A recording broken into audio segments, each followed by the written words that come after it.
फिलहाल आगे बढ़ते हैं। प्रदेश में बढ़ते कोरोना के मामले के बीच पंचायत चुनाव को लेकर चुनाव आयोग भी एक्शन मोड में। यूपी निर्वाचन आयोग ने मतदान के साथ साथ चुनाव प्रचार को लेकर खास गाइडलाइंस जारी की है।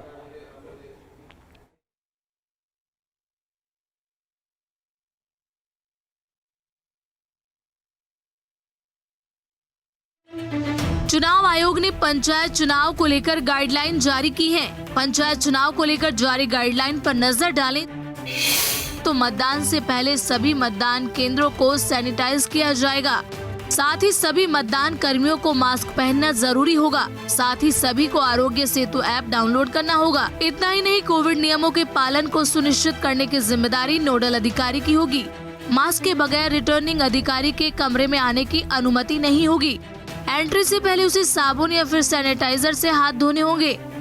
इतना ही नहीं, नामांकन के दौरान आने वाले लोगों को बाहर सोशल डिस्टेंसिंग का पालन करना होगा।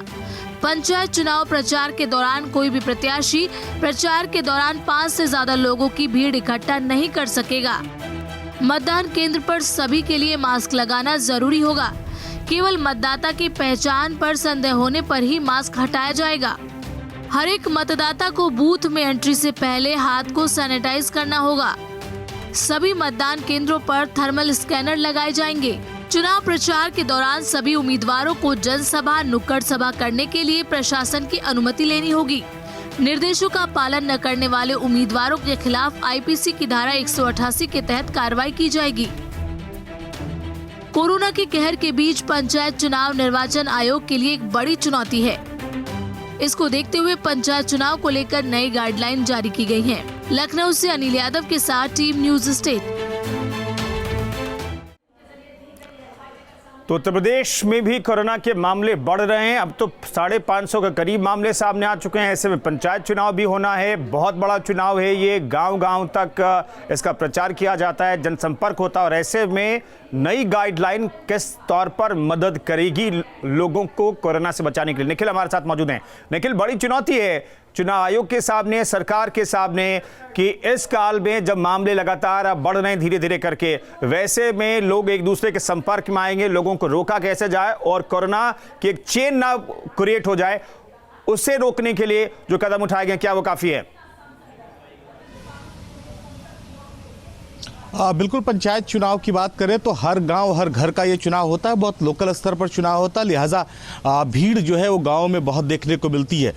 चूंकि लोकल चुनाव होता है तो ऐसे में सबका इस पर बहुत इंटरेस्ट होता है। बहुत सारे शहरों से भी लोग इस चुनाव में जो है अपने वापस जिस मूल शहर के रहने वाले हैं वहाँ मतदान करने के लिए आते हैं। तो ऐसे में पंचायत चुनाव में कैसे संक्रमण की रफ्तार को रोका जाए, इसको लेकर ये गाइडलाइन जारी की गई है।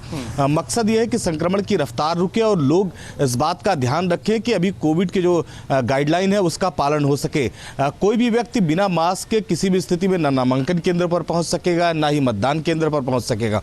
मास्क लगाना जरूरी होगा, सोशल डिस्टेंसिंग जरूरी होगा। इसके साथ ही जो भी मतदान केंद्र है या नामांकन केंद्र है वहां सैनिटाइजर की व्यवस्था होगी।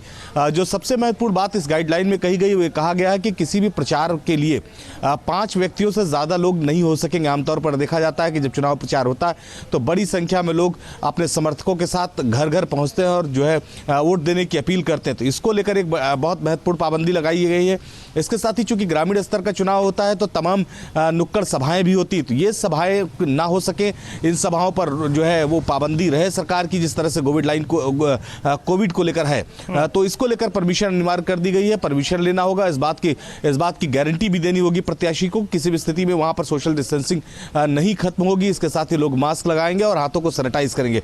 तो कोरोना संक्रमण उत्तर प्रदेश में जिस तरह से रफ्तार से बढ़ रहा है, ऐसे में कहीं पंचायत चुनाव में ये संक्रमण और रफ्तार न पकड़ ले, इसको लेकर ये गाइडलाइन जारी की गई है। लोगों को सतर्क रखना है और प्रयास इस तरह का करना है कि जो संक्रमण की रफ्तार वो किसी भी स्थिति में रुके। जी बिल्कुल। तो राज्य निर्वाचन आयोग ने ये कहा है कि वोट तो जरूरी है, पंचायत चुनाव जरूरी है, लेकिन आप कोरोना से बचे रहें, ये सबसे ज्यादा जरूरी है। इसलिए कुछ खास गाइडलाइन जारी की गई है जिसका पालन आप जरूर कीजिए। शुक्रिया निखिल, इस खबर पर जानकारी देने के लिए, बातचीत के लिए।